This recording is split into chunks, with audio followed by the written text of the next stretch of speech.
Hello students, कैसे हो आप सब लोग। Welcome back to UKIC official YouTube channel के ऊपर। और आज हम लोग बात करने वाले शॉर्ट क्वेश्चंस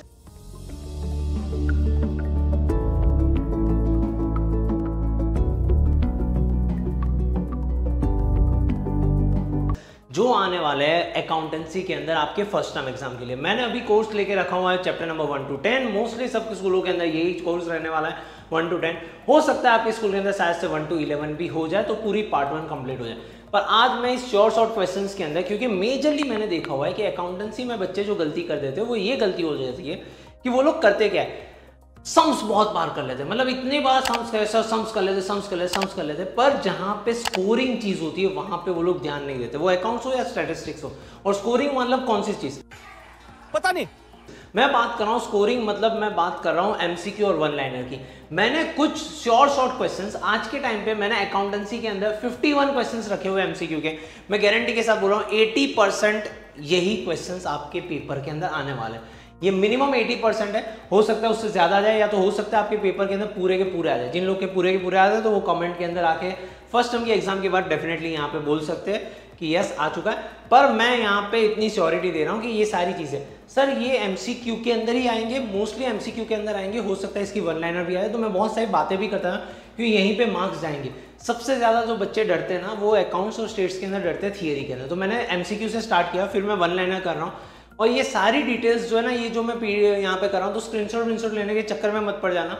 ये सारी चीज़ें मैं कौतिल्य करके बैच है हमारी यूकेआईसी ऑनलाइन पे। आप यूकेआईसी ऑनलाइन हमारी ऐप है, प्ले स्टोर पे जाके या तो ऐप स्टोर पे जाके यूकेआईसी ऑनलाइन ऐप डाउनलोड कर लो, वहाँ पे साइन अप हो जाओ। और एक फ्री कोर्स रखा हुआ है कौतिल्य करके, वो कौतिल्य करके जो बैच है वहाँ पे जाके आप एनरोल हो जाना। तो ये वहाँ पे मैं PDF डाल दूंगा इसकी आंसर्स के साथ, वन लाइनर के भी आंसर्स में वहाँ पे डालने वाला हूँ। और जिन बच्चों को ये सवाल है कि सर लॉन्ग आंसर्स का क्या, तो लॉन्ग आंसर्स और वो सारे सम्स के जो आपको प्रैक्टिस करना है उसके लिए मैं अलग से PDF डालने वाला हूं कौतिल्य बैच के अंदर। तो आप जाके वहां पे जाके देख लेना, इसलिए आप प्रैक्टिस पूरी की पूरी कर सको। और अभी तक का इतना रिकॉर्ड है, मैं इतने साल से पढ़ा रहा हूं, 80 to 90% यही क्वेश्चंस आपके सामने आएंगे। क्लियर है? तो चलो शुरुआत करते हैं फटाफट से। रेडी हो चुके हो तो कमेंट में रेडी लिख दो और आगे बढ़ते हैं। यहाँ पे आज हम लोग बात करने वाले फर्स्ट टर्म के IMP क्वेश्चंस के अंदर MCQs के बाद। तो अब मैं MCQs के अंदर आप लोग के साथ ये करूंगा कि आप लोग यहाँ पे मेरे साथ साथ खुद भी सॉल्व करते जाओ, और कुछ चीजें जो मैं डिस्कस कर रहा हूँ वो आप लोग दिमाग के अंदर डालते जाओ। अगर आपको स्पीड कम लग रही है तो आप ऑटोमेटिकली 1.5x पे कर देना, जिससे आपका भी टाइम बच जाए एग्जाम के बाद। चलो, depreciation what kind of expense, तो ये नॉर्मली रेवेन्यू एक्सपेंस होता है। तो ये बच्चा याद रखना कि यहाँ पे मैं जिसे हाईलाइट कर रहा हूँ ना, तो आप क्या काम कर सकते हो, आप ये काम कर सकते हो, आपने जितने भी MCQ है ना उसका क्वेश्चन और उसका सही आंसर लिख देना एक बुक के अंदर। तो ये आपके लिए बहुत अच्छा रहेगा, क्योंकि गलत ऑप्शंस देख लोगे तो हो सकता है आपको एग्जाम के वक्त ऐसा भ्रम आ जाए कि अरे सर ये भी मैंने कुछ देखा हुआ है। तो खाली क्वेश्चन और सही आंसर लिख दो। ये थोड़ी मेहनत है, पर थोड़ी मेहनत का फल बहुत ही मीठा होगा। 5 मार्क के MCQ गारंटेड आपके 50 मार्क के एग्जाम के आना, दैट इज योर 10%। तो 10% को बचाना है। Which of the following is an example of fictitious asset? fictitious asset वो होती है जिसको बेचने जाओ तो 1 भी रुपए नहीं आते, वो मैंने चैप्टर नंबर 1 के अंदर दिए थे। और उसका एक एग्जांपल आता है प्रिलिमिनरी एक्सपेंस। तो ये fictitious asset होती है जिसको ना तो देखा जाए ना तो छू सकते हैं, पर बेचने जाओ तो 1 भी रुपया नहीं आता, यूज करो तो उसका बेनिफिट मिलता है। What is sent by customer, तो यहाँ पे हमारे पास जब गुड्स रिटर्न बाय देम तो ये आ जाता है क्रेडिट नोट। ये याद रख लेना, IMP चीज है, क्योंकि ये बहुत सारे बच्चों को पता नहीं होता कि जब वो send by customer along with the goods return bye them, मतलब अगर कोई कस्टमर है उसने वापस कर दिया तो वो क्या करता है, सेल्स रिटर्न की बुक के अंदर हम लोग बनाते थे क्रेडिट नोट की column. Very good. Why it is necessary to write adjustment entry at the end of the year for closing stock. Okay भाई, to find out the true profit and loss, to find out the true profit and loss of the business. तो ये चीज हम लोग को यहाँ पे ध्यान दे देनी है। इतनी चीजें करने के बाद हम लोग यहाँ पे आगे बढ़ते हैं कौन कौन सी चीजें आ रही हैं। फिर अगर हम लोग जाएं, which of the following is central government prior to the, तो प्रायर क्या था, सर्विस टैक्स हट चुका है, सर्विस टैक्स की जहाँ पे क्या आ चुका है, GST। कस्टम एक्साइज आज भी चल रहे हैं, क्लियर है, तो वो ध्यान रखना, सर्विस टैक्स के बदले GST आ चुका है। फिर उसके बाद नेक्स्ट जाते हैं ट्रायल बैलेंस, स्पेलिंग गलत है, ट्रायल बैलेंस है लिंक बिटवीन, कहाँ की लिंक है, तो वो लिंक बन जाती है लेजर और फाइनल अकाउंट्स की। ये एक अच्छा सा क्वेश्चन है, ये वन लाइनर के अंदर भी पूछा जा सकता है। तो ध्यान रखना है यहाँ पे बच्चा, लेजर और फाइनल अकाउंट्स का यहाँ पे ध्यान देना है। फिर उसके बाद which account is debited when the goods are given for free samples. Question ध्यान से सुनो, विच अकाउंट इज डेबिटेड, तो अगर हम लोग बात करें इसकी जनरल एंट्री की, तो जनरल एंट्री क्या बनती है, जब गुड्स हम लोग फ्री में सैंपल्स के तौर पे देते हैं तो इसकी जनरल एंट्री है advertisement expense account debited to purchase account. To purchase वाला जो पार्ट है वो नॉर्मली क्रेडिट होता है, बराबर है। तो टू परचेज ऊपर एडवर्टाइज, तो हमें डेबिट वाला पूछा है तो हम लोग डेबिट के अंदर क्या लिख देंगे, advertisement expense account. What is the limitations of accounting, accounting की लिमिटेशंस कौन कौन सी, प्रॉफिटेबिलिटी दिखाता है वो तो भाई उसका एडवांटेज हो गया, इकोनॉमिक स्टेटस है वो भी एडवांटेज हो गया, टैक्स प्लानिंग करवाने में हेल्प करता है वो भी हो गया। यहाँ पे उसका आता है स्टेबल वैल्यू ऑफ मनी, क्योंकि पैसों का दाम जो है हम लोग ये समझते हैं कि भाई पैसा जो है वो उसका जो वैल्यू है वो सेम रहता है, पर over a period of time उसका वैल्यू कम होता है। पहले 10 रुपए के अंदर कैडबरी कितनी बड़ी आती थी, आज 10 रुपए की कैडबरी बहुत छोटी आ रही है, तो वो 10 रुपए की वैल्यू क्या होगी, कम हो गई। ये समझने के लिए था, तो यहाँ पे हमने ये एग्जाम्पल, ये एमसीक्यू देखे। फिर आता है which transaction disclose the relation between debtor and creditor. यहाँ पे कुछ ट्रांजेक्शन देके रखे जहाँ पे डेटर क्रेडिट, डेटर क्रेडिटर का ट्रांजेक्शन के अंदर रिलेशन तब बनता है जब वो क्रेडिट ट्रांजेक्शन हो। सुनना मेरी बात, क्रेडिट ट्रांजेक्शन, तो सबसे पहला गुड परचेज फॉर ₹8,000, ये कैश ट्रांजेक्शन है तो ये नहीं हो सकता। फिर उसके बाद goods of ₹8,000 purchase through cheque, तो ये भी कैश ट्रांजेक्शन है तो नहीं हो सकता। गुड्स डिस्ट्रॉयड बाय फायर, ये स्पेशल कैटेगरी का ट्रांजैक्शन है, ना तो क्रेडिटर बना ना तो डेटर बना, तो हमारे पास ऑप्शन बचता है ये goods of ₹8,000 purchase from B. ये हमारा आंसर है, सही आंसर है, क्योंकि यहाँ पे क्रेडिट पे परचेज किया हुआ है 8,000 रुपए के, तो क्रेडिटर और डेटर का रिलेशन बनेगा। फिर उसके बाद आता है which tax is applicable for the supply outside the state. अगर आउटसाइड द स्टेट जाते हो तो ऑलवेज रिमेंबर वो होगा IGST, तो वो वहाँ पे आपके कौन सा आ जाएगा क्वेश्चन, IGST आने वाला है, तो IGST will be your answer. तो ये ध्यान रखना, GST के अंदर मेजरली थियरी ज़्यादा होगी, उसके अंदर ज़्यादा चीज़ें नहीं आने वाली। फिर उसके बाद the amount withdrawn from bank account for personal expense will be debited to dash account. भाई डेबिट कहाँ पे होगा, ये ध्यान से सुनना, ये गूगली वाला क्वेश्चन है। कई बार डेबिट की जगह पे क्रेडिट आ जाता है, आप रट्टा मार के चले जाए। बहुत सारे बच्चे ऐसे होते हैं जो रट्टा मारने में माहिर होते सर आपने बोला होता हम लोग भाई डेबिट बोला है, तो पहले तो एंट्री सोचते हैं कि कोई भी बंदा अगर बैंक के अकाउंट में से अपने पर्सनल के लिए यूज करे तो वो ड्राइंग्स अकाउंट में जाता है, drawings to bank will be the entry. अब मुझे पूछा हुआ है कौन सी चीज, मुझे पूछा हुआ है डेबिट वाली चीज देखनी, तो ड्राइंग्स अकाउंट को मैं हाईलाइट कर दूंगा, drawings account will be debited, so my answer will be drawings account. When revenue income is received in cash, अच्छा revenue income received in cash, तो क्या इफेक्ट होगी, ये हमारा चैप्टर नंबर 5 का है। चैप्टर नंबर 5 के अंदर बहुत सारे बच्चे ऐसे होते हैं सर हमें अकाउंटिंग इक्वेशन के अंदर बहुत डाउट है, सर समझ में नहीं आया, तो समझते हम लोग क्या होता है। रेवेन्यू इनकम आती है, जब भी इनकम आती है तो पैसा आएगा, क्योंकि कैश में रिसीव हुआ है तो पैसा। पैसा क्या है, पैसे क्या चीज है, हाथ की मैल है, एसेट है। हमारे पास 3 चीजें होती है, एसेट, कैपिटल और लायबिलिटी, ये 3 चीजें होती है। अब पैसा जो आ रहा है वो पैसा क्या है मेरे लिए, एसेट है, तो एसेट बढ़ेगा क्योंकि आ रहा है, सिंपल सी बात है, तो इंक्रीज इन एसेट। तो मेरे पास इंक्रीज इन एसेट वाले कितने, तो ये 3 चीजें जो है ना वो इंक्रीज इन एसेट के ऊपर, तो ये ऑप्शन तो मेरा वहीं पे कट हो गया, समझो। फिर उसके बाद क्योंकि ये इनकम है, इनकम होने से होता क्या है, ओनर को फायदा होता है। अगर कोई भी बंदे की इनकम आती है तो उसका ओनर का फायदा होता है। ओनर जो है वो कौन है, तो वो प्रोपराइटर है, प्रोपराइटर मतलब उसका कैपिटल, तो फायदा किसको होगा, कैपिटल, कैपिटल भी बढ़ेगा। तो always remember whenever there is a income या additional capital has been brought out, capital increase होगा, तो याद रखना, तो कैपिटल इंक्रीज हुआ तो increase in asset, increase in capital, तो ये वाला आंसर मेरा सही है, तो ये ध्यान रखना है। फिर Nilesh deals with mobile phone of purchase and sales of a business. Nilesh purchase a furniture of ₹25,000 from Palak mart where it will be recorded. उसकी मोबाइल फोन की दुकान है, मतलब उसके गुड्स कौन से हुए, मोबाइल फोन हुए, समझ में आया। सब्सिडरी बुक के अंदर वही परचेज सेल्स के अंदर गुड्स रिकॉर्ड होते हैं, सब्सिडरी बुक के अंदर क्या रिकॉर्ड होता है, गुड्स रिकॉर्ड होता है, ये ध्यान रखना।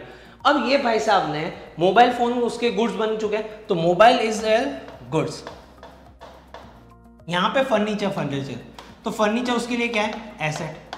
अब एसेट उसने किस में परचेस किया, तो एसेट उसने कैश में नहीं परचेस किया, क्रेडिट में परचेस किया। किस में परचेस किया, क्रेडिट। एसेट जब वो क्रेडिट में परचेस करता है तो ये यूज हो जाएगा जनरल प्रॉपर के अंदर। कहाँ पे यूज हो जाएगा, जनरल प्रॉपर के अंदर। सुनना मेरी बात, अब इसको थोड़ा बहुत ट्विस्ट कर लो। अगर मान लो Nilesh deals with the mobile phone of purchase and sales, he has purchase mobile phone worth ₹25,000 from Pankaj mobile store where it will be recorded, तो आंसर आ जाता परचेज बुक, क्योंकि वो उसके गुड्स को अगर आप क्रेडिट में परचेस करो तो आपका परचेस बुक में रिकॉर्ड होगा। गुड्स को अगर आप कैश में परचेस करो तो कैश बुक में रिकॉर्ड होगा। एसेट को आप कैश में परचेस करो तो कैश बुक में रिकॉर्ड होगा। एसेट को आप क्रेडिट में परचेस करो तो वो जनरल प्रॉपर के अंदर रिकॉर्ड होगा। ये याद रखना है बच्चा, ये ध्यान दे देना है कौन कौन सी चीज़। तो मैं बहुत सारी चीज़ों को लिंकअप करता जा रहा हूँ, तो ये अगर आप लास्ट मोमेंट पे भी देख रहे हो तो आपके लिए बहुत इंपॉर्टेंट है, बहुत सारा नॉलेज मिलता जाएगा। इसी बात पे लाइक फटाफट से कर दो यार, और अपने दोस्तों के साथ ये वीडियो को भी फटाफट से शेयर कर दो, तो उनको भी पता चले ऐसा कोई वीडियो आया, उनका भी भला हो जाए। और दुआ का काम करो भाई, फटाफट से सबको शेयर करते जाओ कि दुआ ही काम आएगी 12th स्टैंडर्ड के अंदर। चलो, ये बड़ी अच्छी बात कही आप। Which of the following characteristics is not applicable to the financial transaction? External transaction, transaction without monetary value, credit और cash। तो यहाँ पे अगर मैं बात कर रहा हूँ तो ये आ जाएगा ट्रांजेक्शन विदाउट मॉनेटरी वैल्यू, क्योंकि वो फाइनेंशियल ट्रांजेक्शन बनने वाला नहीं। तो ये चीज हम लोग को ध्यान देनी है। फिर उसके बाद आता है which tax is applicable for supply outside, तो ये वापस से आ गया, तो वो आ जाता है IGST। तो ये ध्यान रखना, ये आउटसाइड वाला बहुत बार पूछते हैं। An amount withdrawn for office expense will be debited, मुझे यहाँ पे क्वेश्चन में पूछा हुआ है debited. Okay, withdrawn for office expense, ये बहुत इंपॉर्टेंट होती है। इसकी जनरल एंट्री बहुत सारे बच्चे गलत कर देते हैं। मैं जनरल एंट्री लिख रहा हूँ, वो ध्यान रखना। जनरल एंट्री क्या आती है? जब भी आप ऑफिस एक्सपेंस के लिए खर्चा विड्रॉ करते हो तो इसकी एंट्री ज्यादातर बच्चे ऐसे लिख देते हैं, ऑफिस एक्सपेंस टू कैश। पर ये गलत है, ये गलत है, ये नहीं हो सकता, क्योंकि ऑफिस एक्सपेंस टू बैंक, अगर बैंक में से विड्रॉ किए तो ये नॉर्मल लिखेगा ऑफिस एक्सपेंस टू बैंक, तो ये गलत है। गलत हो रहा है। क्यों सर गलत है? क्योंकि अभी तक आपने खाली विड्रॉ किए, खर्चा हुआ नहीं है। So that means you can not write office expense. So आपने क्या किया सर? तो हमने खाली कैश लेके आ गए, कैश अकाउंट आया, तो ये cash account debited to bank account है। तो कौन सा डेबिट हो रहा है? तो मेरा यहाँ पे होगा भाई कैश अकाउंट। तो ये बहुत इंपॉर्टेंट है, अभी तक खर्चा हुआ नहीं है। ये कैश बुक वाले ट्रांजेक्शन के अंदर भी ध्यान रखना, वहां पे गलती हो सकती है, आप लोग फिसल सकते हो। तो ये ध्यान रखना, कैश अकाउंट है। और कॉन्ट्रा एंट्री अगर कैश बुक के अंदर पूछा हो, कैश और बैंक कॉलम के अंदर पूछा हो, तो ये कॉन्ट्रा एंट्री में जाता है, ये बच्चा ध्यान रखना। When revenue expense are paid in cash, अगर आपने एक्सपेंस कैश में दे दिया तो टू फोल्ड इफेक्ट क्या होगी? अब मैं वहां पे इनकम था, अगर याद हो तो रेवेन्यू इनकम था, अब मैं एक्सपेंस दे रहा हूँ, पैसा जा रहा है, पैसा इज माई एसेट, एसेट कम होगी तो डिक्रीज इन एसेट में ढूंढ लेता हूँ। एक तो यहाँ पे डिक्रीज इन एसेट इसके अंदर है, फिर दूसरा दिया हुआ है डिक्रीज इन एसेट यहाँ पे दिया, इन दोनों के अंदर इंक्रीजिंग है। तो ये दोनों ऑप्शन तो मेरा कैंसिल आउट हो गए। चलो, ये दोनों का अब मेरे पास A और B है, 50-50 वाला सीन आ गया। अब मुझे क्या करना है? अब मुझे ये देखना है कि जब मैं खर्चा कर, इनकम होता था तो कैपिटल बढ़ता था, खर्चा करूंगा तो कैपिटल क्या हो जाएगा? कम हो जाएगा। तो कैपिटल के ऊपर फोकस करते हैं। तो यहाँ पे आ गया decrease in capital, decrease in asset. तो this will be my answer. तो आंसर को इस तरीके से करो जिसके अंदर आपके मार्क्स अच्छे आ जाए। अब बहुत सारे बच्चे ऐसे होते हैं, सर MCQ पे हम लोग क्यों फोकस कर रहे हैं? मगर क्यों? चलो उसका भी लॉजिक बता दो। MCQ पे इसलिए मैं फोकस करवा रहा हूँ क्योंकि MCQ एक ऐसी चीज होती है ना बच्चा, स्टार्टिंग में होता है 5 मार्क का MCQ और 5 मार्क के 1 लाइनर। बहुत सारे अकाउंट्स के बच्चे ये गलती कर लेते हैं, अकाउंट स्टेट्स को प्रैक्टिकल समझ के घुस जाते हैं पेपर के अंदर। अब जैसे ही घुस जाते हैं, ये अगर स्टार्टिंग से ही गलत कर रहे हो तो पीछे एक माइंडसेट बन जाता है चेकर का, यार ये बच्चा जो है ना उसको कुछ आता बाता है नहीं, तो वो ज्यादा मार्क्स काटे। अगर आपके मान लो 5 में से 5 MCQ के अंदर आ गए, मोस्टली पैटर्न ऐसी होगी, 5 मार्क के MCQ और 5 मार्क के 1 लाइनर होंगे, फिर सेक्शन C D E वैसा कुछ होगा। तो उसके तो अगर आपके आ जाते हैं अच्छे मार्क्स, 5 और 5 मार्क्स 1 लाइनर के अंदर और 5 मार्क MCQ, तो आप समझो आपके लिए फायदा कितना है। टीचर के दिमाग में इंप्रेशन आया ये बच्चा बहुत ही इंटेलिजेंट है, उसने टू द पॉइंट चीजें लिखी हुई है। मैं वो गैम्बो खुश हुआ। 1 लाइनर के अंदर भी बताने वाला हूँ कौन कौन सी चीजें बहुत ध्यान रखनी है, उसके आंसर्स किस तरीके से लिखने हैं, तो वो आपको पता चलेगा। तो वो जब इंप्रेशन बन जाए तो छोटी छोटी चीजें आपकी गलती भी होती है वो बाईपास कर दी जाती है, बोलते हैं अच्छा ठीक है बच्चा तो पढ़ने में इंटेलिजेंट है, हो गया होगा, तो वो ज्यादा मार्क्स नहीं कटेंगे। तो ये साइकोलॉजिकल गेम है, थोड़ा समझो। फिर उसके बाद हम लोग आगे जाते हैं। तू समझा? हाँ। How many types of 2 columnar cash book can be prepared? तो 2 कॉलमनार कैश बुक कौन कौन सी हो सकती है? तो पहली हो सकती है कैश बैंक, फिर हो सकती है बैंक डिस्काउंट, फिर हो सकती है डिस्काउंट और कैश। तो ये हमारे पास टोटल 3 टाइप की बन सकती है, तो हमारा आंसर आ जाएगा 3 types. Rest is not included in subsidiary book. Subsidiary book के अंदर क्या क्या चीजें इंक्लूड होती नहीं है, तो वो चीज हम लोग बात करें। यहाँ पे सेल्स बुक है, लेजर है, पेटी कैश बुक है और डेबिट नोट है। तो यहाँ पे हम लोग बात करेंगे लेजर। लेजर इंक्लूड नहीं होता, बना ये डेबिट नोट बुक बोला गया है, तो यहाँ पे एक थोड़ी प्रिंटिंग मिस्टेक है, डेबिट नोट बुक है। डेबिट नोट बुक का मतलब हो जाता है परचेज रिटर्न बुक। चल, which of the following character is not applicable to economic transaction? तो वापस से आ गया ट्रांजेक्शन विदाउट मॉनेटरी वैल्यू, हम लोग उसको कभी भी देखते नहीं। चल, 21 Thor has purchased the goods of ₹10,000 at 10% trade discount, 5% GST. Okay, आधे से ज्यादा बच्चे फटाफट कैलकुलेटर, रुको पहले क्वेश्चन पढ़ो। Half of the amount was paid immediately, what will be amount recorded in purchase book. Purchase book का नियम सुनो, परचेज बुक के अंदर क्रेडिट ट्रांजेक्शन रिकॉर्ड होता है, partly cash partly credit will be recorded as full credit transaction. मैंने goods खरीदे थे 10,000 रुपए के, उसके ऊपर 10% ट्रेड डिस्काउंट है, 10,000 रुपए के गुड्स 10% ट्रेड डिस्काउंट, तो वो हो जाता है 9,000 रुपए। If you look by this है 9,000 रुपए, उस पर जीएसटी लग रहा है। पर परचेज बुक के अंदर खास करके आपके टेक्स्ट बुक के अंदर लिखा हुआ है, परचेज बुक के अंदर गुड्स की वैल्यू लिखनी होती है, खाली कॉलमनार एक्सपेंस बुक के अंदर जब होता है तब जीएसटी निकालते हो। तो आपको अभी जीएसटी निकालना नहीं है, सुनना मेरी बात। यहाँ पे खाली बोला है कि गुड्स की क्या अमाउंट होगी, so the amount will be 9,000 rupees. जिन बच्चों ने 9,000 पे 5% करके लिख के आ गए वो गलत हो जाएगा, तो ऐसी गलती मत करना। वापस से बोलना, ऐसी गलती बिल्कुल भी मत करना। यहाँ पे ये ध्यान रखना, ये 9,000 रुपीज रखने हैं आप लोगों को। फिर उसके बाद who is considered father of double entry accounting से, लुका पासियोली। ये वन लाइनर के अंदर भी आ सकता है, तो ये थोड़ा ध्यान रखना, नाम वाम के स्पेलिंग वेलिंग को देख लेना। Which one is a pillar of accounting, तो पिलर ऑफ अकाउंटिंग के अंदर हम लोग नॉर्मली इसे बोलते हैं वाउचर, वाउचर को हम लोग पिलर ऑफ अकाउंटिंग बोलते हैं। तो ये इंपॉर्टेंट है, ये किधर एक जगह पे दिया हुआ है, वाउचर के बिना आपका अकाउंटिंग हो सकता नहीं, क्योंकि voucher is the first step जहां से उसके बाद अकाउंटिंग स्टार्ट होता है। Who is the chairman of GST council, तो always remember finance minister will be the chairman of GST council. ये जीएसटी की बहुत सारी चीज़ें होती है जिसको आपको करना बहुत ज़रूरी है, ये सारी छोटी छोटी चीज़ें ध्यान रखना रहेगा। Which type of books is called principal book of accounts, ये आईएमपी, ये वन लाइनर के अंदर भी पूछा जा सकता है। लेजर वाले चैप्टर के अंदर जब आप लेजर का टेक्स्ट बुक निकालोगे तो वहाँ पे ये पैराग्राफ के अंदर दिया है, 2 पैराग्राफ बहुत ही अच्छे हैं, उसको अच्छी तरीके से कर लेना। वहाँ पे बोला है प्रिंसिपल बुक जो है वो लेजर, प्रिंसिपल बुक कौन सी है, लेजर है। ये चैप्टर नंबर 1 के अंदर भी किधर, या चैप्टर नंबर 4 में किधर दिया हुआ है, और चैप्टर नंबर 9 के अंदर तो डेफिनेटली दिया है। आप लेजर जब पढ़ना चालू करोगे उस चैप्टर के अंदर, मुझे पता है आप लोग इतना डिटेल में कभी पढ़ते नहीं हो, पर ये दिया हुआ है तो ये ध्यान रखना, प्रिंसिपल बुक कौन सी बन जाती है, लेजर बन जाती है। फिर उसके बाद आता है a trial balance provides the base for the preparation of final accounts, क्योंकि ट्रायल बैलेंस के बाद जो इंपॉर्टेंट चीज बन जाती है वो हो जाती है final accounts. Accounting is also known as historical account, क्योंकि इसमें हिस्टोरिकल मतलब पास्ट वाली चीज़ है, तो अकाउंटिंग वही चीज़ बताई जो पास्ट में हुआ है। मतलब आज मैंने मान लो 1 साल के अंदर मैंने एसी खरीदा, मैंने ये बोर्ड खरीदा, मैंने कंप्यूटर खरीदा, तो वो सारी चीज़ें हिस्ट्री की बताता है, पास्ट की चीज़ें बताता है। आगे क्या बिजनेस करने वाला है वो तो जब होगा तब पता चलेगा। क्लियर डन, तो ये ध्यान रखना है।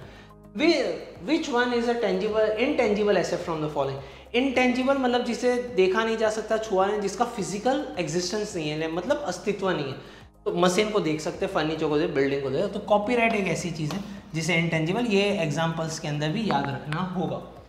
फिर transaction disclose the relation of data and creditor, वापस से आया तो वापस से सेम चीज़, ये कैश ट्रांजैक्शन है तो नहीं हो सकता, ये वापस से चेक से लिया तो ये नहीं हो सकता, गुड्स डिस्ट्रॉयड बाय फायर, ये हमारा ट्रांजैक्शन अदर स्पेशल कैटेगरी के अंदर आता है, तो हमारा आंसर भी goods purchase of 25,000 from B. For business apprentice premium is, ये एक अच्छा सा क्वेश्चन है क्योंकि बच्चे यहाँ पे गूगल, तो सर ये अप्रेंटिस प्रीमियम होता क्या है। अप्रेंटिस प्रीमियम का मतलब समझ लेते हैं। अप्रेंटिस प्रीमियम का मतलब ये होता है कि कई बार बिजनेस के अंदर कोई बंदा सीखने आता है, मान लो मेरा बिजनेस है और मेरा प्रोडक्शन का कुछ कामकाज है, बड़े बड़े मशीनरी, एक बंदा आता है इंजीनियरिंग कर रहा है, उसने बोला सर मुझे प्रैक्टिकल नॉलेज चाहिए, मुझे यहाँ पे रखो। मैंने बोला भाई तुझे मैं रखूँगा, तो एक तो काम नया नया कर रहा है तो धीरे धीरे करेगा, हो सकता है तू काम करेगा तो उसमें बहुत सारा वेस्टेज होगा, क्योंकि तेरा बराबर से हाथ बात तू मशीन के अंदर दबाएगा नहीं बटन, तो मेरा जो माल बन रहा है मशीन के अंदर वो वेस्ट हो जाएगा, तो वो सारा खर्चा मुझे होगा, तो मुझे तो नुकसान ही बहुत ज़्यादा। तो उसने बोला सर मुझे क्या करूं, मुझे आपके मशीन के ऊपर काम करना है, सीखना है। मैंने बोला ठीक है, तू घर से पैसा लेके आ भाई, तू जो ये सीखने करने के अंदर चक्कर के अंदर मेरा जो नुकसान होगा उसकी भरपाई कर दे। तो मैं उससे मान लो 10,000 रुपये ले रहा हूँ और बोलूँगा 10 दिन तक तू आना, 10 दिन तक यहाँ पे काम वाम कर लेना, तो वो जो वेस्टेज हो रहा है वो 10,000 रुपये मेरा कंपेंसेशन है। तो 10,000 रुपये जो बिजनेस को मिल रहे हैं, बिजनेस की बात करो, वो जो 10,000 रुपये मिल रहे हैं उस चीज़ को बोला जाता है, क्या चीज़ बोला जाती है, उस चीज़ को इनकम बोली जाती है। तो apprentice premium is an income for the business, income for the business, ये याद रखना है अप्रेंटिस प्रीमियम होता क्या है। और इसको अगर पूछे आप लोग को पर्सनल रियल नॉमिनल के अंदर, तो याद रखना ये नॉमिनल के अंदर आता है क्योंकि इनकम है। GST includes that taxes of central and state government, तो यहाँ पे आ जाता है इनडायरेक्ट टैक्सेस। हम लोग इनडायरेक्ट टैक्सेस के बारे में बात कर रहे हैं, तो ये चीज़ ध्यान रखना। When the amount is not recover from a debtor it is known as bad debts. तो बैड डेब्ट्स की डेफिनेशन यहाँ से ही मिल गई आप लोग को। बैड डेब्ट्स का मतलब क्या होता है?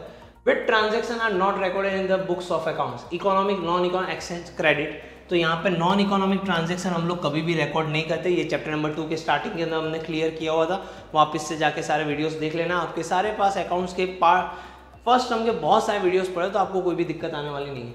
The expense incur to purchase an asset is debited to, oh wow, purchase an asset, इसका आंसर क्या लिखोगे आप लोग? पता नहीं, फटाफट से कमेंट में बताओ क्या लिखोगे। जितने लोगों ने परचेज अकाउंट लिखा वो गलत है, यहां पे आएगा एसेट अकाउंट। Clear done? तो एक्सपेंस भी नहीं लिखोगे आप लोग, क्लियर डन। आप परचेज भी नहीं लिखोगे, आप लिखोगे एसेट अकाउंट, ये याद रखना।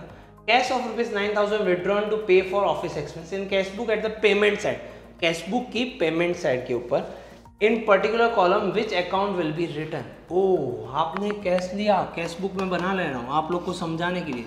ये हमारा मान लो रिसिप्ट साइड है और ये हमारा कैश है और ये वहाँ बैंक है। ये हमारा पेमेंट साइड है, ये हमारा कैश है, ये हमारा बैंक है।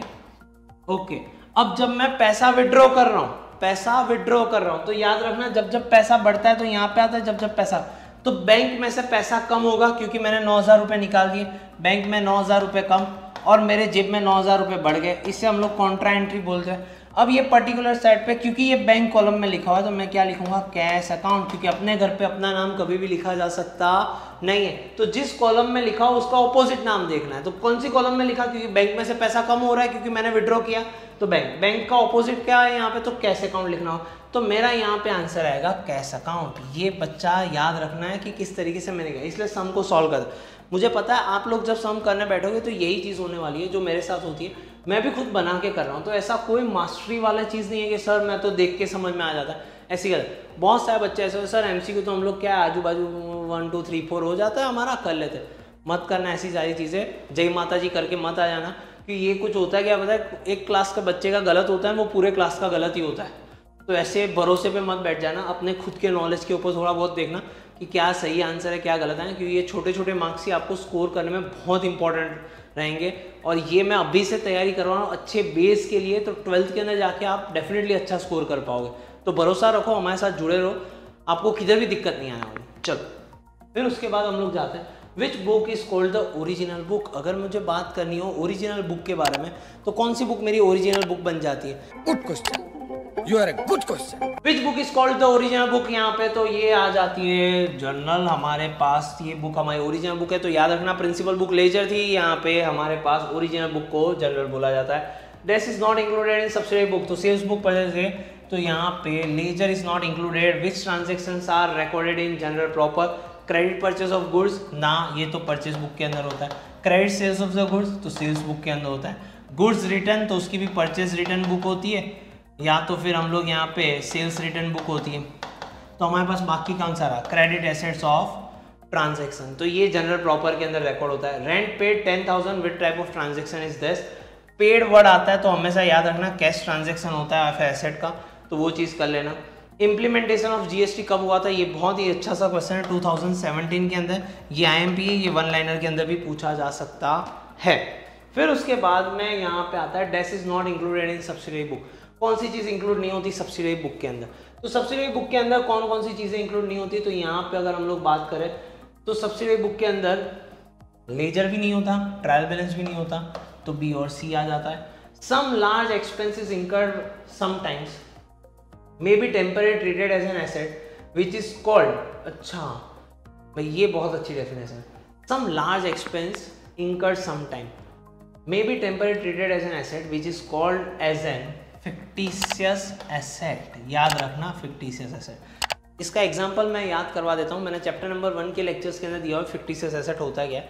मान लो मैंने कोई एक एडवर्टाइजमेंट का 5 साल का पैसा एक साथ दे दिया, तो वो तो खर्चा ही है, एडवर्टाइजमेंट इज एन एक्सपेंस, पर मैंने 5 साल का एक साथ दे दिया है, तो उसको मैं टेम्पररी ये गिनूंगा कि मुझे 5 साल तक एडवर्टाइज नहीं करना है, तो मैं टेंशन मुक्त हो जाऊँगा। टेंशन मुक्त जैसे ही मैं हो जाता हूँ तो वो मेरे लिए क्या बन जाता है? वो मेरे लिए एसेट बन जाता है। वो टेम्पररी एसेट है क्योंकि 5 साल के बाद वो पूरा एडवर्टाइजमेंट का पैसा खत्म हो जाएगा, फिर वापस से मुझे खर्चा करना, उससे एडवर्टाइजमेंट सस्पेंस बोला जाता है, प्रिलिमिनरी एक्सपेंस होते हैं। ये मैंने बहुत डिटेल के अंदर आपको समझा हुआ है, तो वहाँ पे जाके एक बार देख लेना, पर अभी के लिए याद रख लेना। State which one is a cash transaction out of the following transaction. तो यहाँ पे जिगर को नाम आ चुका है और कैश लिखा हुआ नहीं है। Purchase goods worth rupees Suresh, तो ये भी हमारा कैश क्रेडिट ट्रांजेक्शन है। जिगर रिटर्न, तो ये भी, पर यहाँ पे कोई भी पार्टी का नाम नहीं है, तो ये हमारा कैश ट्रांजेक्शन है। तो this will be our answer. फिर उसके बाद अगर हम लोग आगे बढ़ते हैं, when goods are purchase on credit, तो अगर गुड्स परचेज कर दिए जाते हैं क्रेडिट के अंदर तो क्या क्या चीज़ें हो जाती हैं। तो अगर आप गुड्स परचेज करते हो क्रेडिट पे तो थोड़ा समझते हैं, थोड़ा दिमाग लगाते हैं। गुड्स आते हैं क्योंकि परचेज किए हुए, हाँ, तो एसेट बढ़ती है। तो मैं देखता हूँ इंक्रीज इन एसेट कहाँ पे, यहाँ पे, ओके। डिक्रीज इन एसेट है, ये नहीं। डिक्रीज इन एसेट है, ये नहीं। इंक्रीज इन एसेट, तो ये दो तो मेरा कैंसिल हो गया। 50-50 तो मेरा यहीं पे खत्म हो गया। अब जब मैं क्रेडिट पे लेके आ रहा हूँ, उधारी पे लेके आ रहा हूँ, किसी ना किसी को तो मुझे बाद में पैसा देना पड़ेगा। क्रेडिट का मतलब यही होता है बाद में पैसा देना। अब जब मुझे बाद में उसे पैसा देना है तो मेरे दिमाग के ऊपर एक टेंशन है जिसे बोला जाता है लायबिलिटी। लायबिलिटी है यानी, तो जब मैं उधारी पे माल लेके आया तो माल तो आ रहा है पर साथ साथ में मेरा दिमाग के अंदर एक टेंशन भी बढ़ रहा है, मतलब लायबिलिटी भी बढ़ रही है। तो लायबिलिटी, तो मैं यहाँ पे लिखूंगा increase in asset, increase in liability, this is my answer. फिर at the end of accounting year drawings account is transfer to, अच्छा ये जनरल प्रॉपर का क्वेश्चन है, बहुत ही अच्छा सा कि भाई ड्राइंग अकाउंट कहाँ पे ट्रांसफर, तो ऑलवेज रिमेंबर ड्राइंग जाता है कैपिटल अकाउंट के अंदर। Purchase account, sales account trading account में जाते हैं। गुड्स और प्रोडक्शन रिलेटेड एक्सपेंसेस जो होते हैं वो ट्रेडिंग अकाउंट में जाते हैं। उसके अलावा जनरल इनकम एक्सपेंस जितने भी अकाउंट होते हैं वो सारे पीएनएल अकाउंट के अंदर जाते हैं। ये सारी चीज़ें थोड़ा बहुत ध्यान रख लेना। Mathematically correct trial balance means zero total on both the sides, नहीं, जीरो टोटल्स नहीं हो सकता, जीरो डिफरेंस हो सकता है ऑन बोथ द साइड, पर यहाँ पे टोटल दिया हुआ है इसलिए ये हमारा नहीं हो सकता। Excess balance on credit side, नहीं। Excess balance on debit side, नहीं।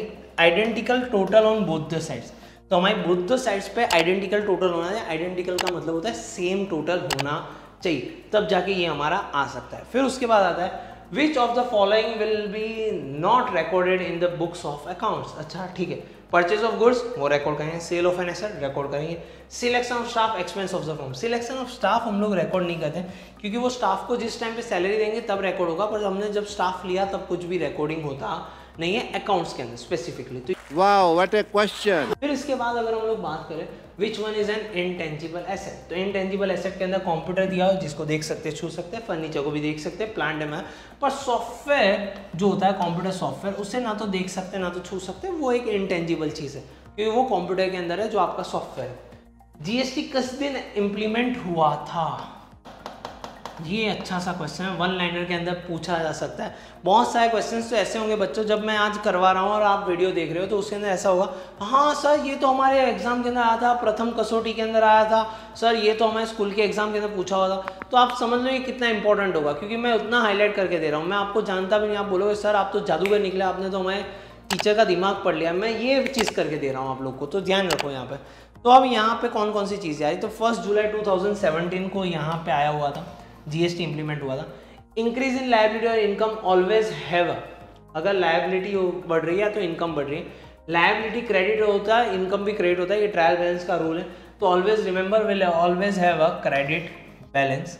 When goods are purchase on credit buyer for the goods will get, goods are purchase on credit, credit पे मैंने परचेज किया गुड्स, तो उसको क्या दिया, तो उसको दिया जाएगा, हम लोग यहाँ पे क्या दे देंगे, उसे दे देंगे इनवर्ड इनवॉइस नंबर, क्योंकि हम लोग यहाँ पे अगर आपको याद हो परचेस बुक के अंदर एक इनवर्ड इनवॉइस दे देते हैं, नंबर तो नहीं आता, इनवर्ड इनवॉइस आ जाता है, इनवॉइस दे देते हैं और ये चीज़ होती है। तो ये याद रखना। कैश मेमो क्यों नहीं आ सकता, क्योंकि वो क्रेडिट पे परचेस किया तो कैश तो आ ही नहीं सकता, बराबर। नॉन ऑफ दिस नॉर्मली हो सकता है, तो आप वो नॉन ऑफ दिस की भी कहानी बता देता हूँ। बहुत सारे टीचर नॉन ऑफ दिस लिख देते हैं लास्ट में, तो वो होने के चांसेस बहुत ही कम होते हैं, क्योंकि होता क्या है टीचर के पास दिमाग के अंदर ना ऑप्शंस कम खुट जाते हैं, एक बना, दो बना, तीन बना, तीसरा क्या बना है, चौथा क्या बना है, तो चौथे के अंदर नॉन ऑफ दिस डाल देते हैं। तो मेजॉरिटी ऐसा होता है नॉन ऑफ दिस को हटा दो, दूसरी सारी चीज़ों के अंदर देखो, वहाँ पे आंसर मिल जाता है। ये नॉर्मली की बात। ये 51 MCQs हम लोग ने कर लिए। 51 MCQs के अंदर बहुत सारी मैंने थियरी डिस्कस कर ली, बहुत सारी चीज़ें आप लोग के साथ डिस्कस कर ली। ये सारी चीज़ों को इंपॉर्टेंटली ध्यान कर लेना। जय माता जी वाला स्टेप लेके मत चले जाना। अभी भी वापस से बोल रहा हूँ, इसकी PDF में अपलोड कर दूंगा कौटिल्य वाली बैच के अंदर, तो आप आराम से इसको देख सकते हो। मैं आगे आने वाले सेशंस के अंदर वन लाइनर भी देने वाला हूँ, उसके सचोट आंसर्स भी देने वाला हूँ, तो अगर अभी तक चैनल को सब्सक्राइब नहीं किया तो चैनल को सब्सक्राइब कर लो, जिससे क्या हो नोटिफिकेशन आते रहे। स्टेट्स के अंदर भी मैं एमसीक्यू चैप्टर वाइज लेके आऊँगा, जहाँ पे थोड़े बहुत कैलकुलेशंस भी होंगे, तो आपके लिए वो थोड़ा ईजी हो जाएगा कि यहाँ पे क्या आंसर लिखना है किस तरीके से। तो ये सारी चीज़ें, और मैं लॉन्ग क्वेश्चंस जितने भी है स्टेट्स के अंदर अकाउंट्स के अंदर जिसकी शॉर्ट गारंटी है, जिसको आप प्रैक्टिस कर सकते हो, वो सारी चीज़ें कौतीले के अंदर डालने वाला हूँ। मिलते हैं नेक्स्ट लेक्चर के अंदर, तब तक के लिए bye bye, see you, tata, all the best, आओ जो।